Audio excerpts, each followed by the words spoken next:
గత 5 ఏళ్లలో ఉద్యోగులపై 1500కు పైగా కేసులైతే గనుక పెట్టారని, చివరికి ధర్నా కూడా చేశారంటూ 80 ఏళ్ల వయసు పైబడిన పెన్షనర్లపైన కూడా కేసులు నమోదు చేశారని అఖిల భారత రాష్ట్ర పెన్షనర్ల సమాఖ్య మాజీ ప్రధాన కార్యదర్శి పూర్ణచంద్రరావు ఆవేదన వ్యక్తం చేశారు. ఇక సిపిఎస్ ఉద్యోగులు, అంగన్వాడీ ఆశాల ఉద్యమాన్ని కూడా అణిచివేశారు. జగన్ పాలనలో పీఆర్సీ, హెచ్ఆర్ఏ సైతం రివర్స్ అయిందని చెప్పేసి అయితే వ్యాఖ్యానించారు. వివరాలు చూస్తే జగన్ ప్రభుత్వ 5 ఏళ్ల పాలనలో ఉద్యోగులపై 1500కు పైగా కేసులు పెట్టారని, చివరికి ధర్నా చేశారంటూ 80 ఏళ్ల వయసు పైబడిన పెన్షనర్లపైన కేసులు నమోదు చేశారంటూ అఖిల భారత రాష్ట్ర పెన్షనర్ల సమాఖ్య మాజీ ప్రధాన కార్యదర్శి పూర్ణచంద్రరావు ఆవేదన వ్యక్తం చేశారు.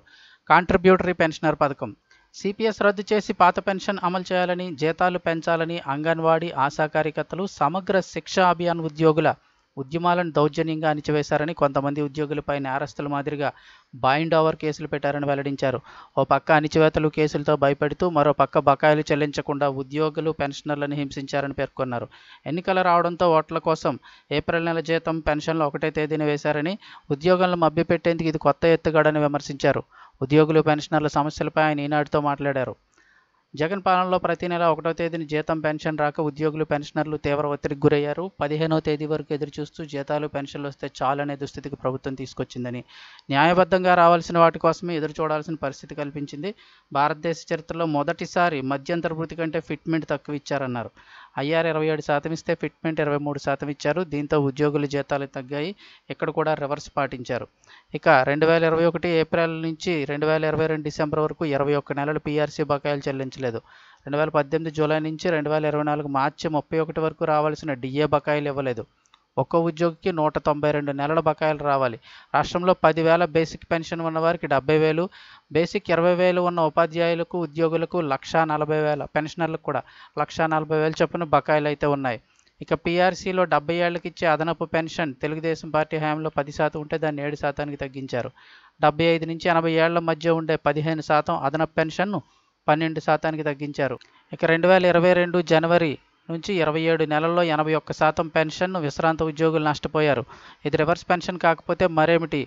అలాగే హెచ్ఆర్ఏ తగ్గించేశారు. సచివాలయ ఉద్యోగులకు 30% ఉండే హెచ్ఆర్ఏను 24%కి, జిల్లా కేంద్రాల్లో 20 నుంచి 20% ఉండేదాన్ని 16%కి తగ్గించారు.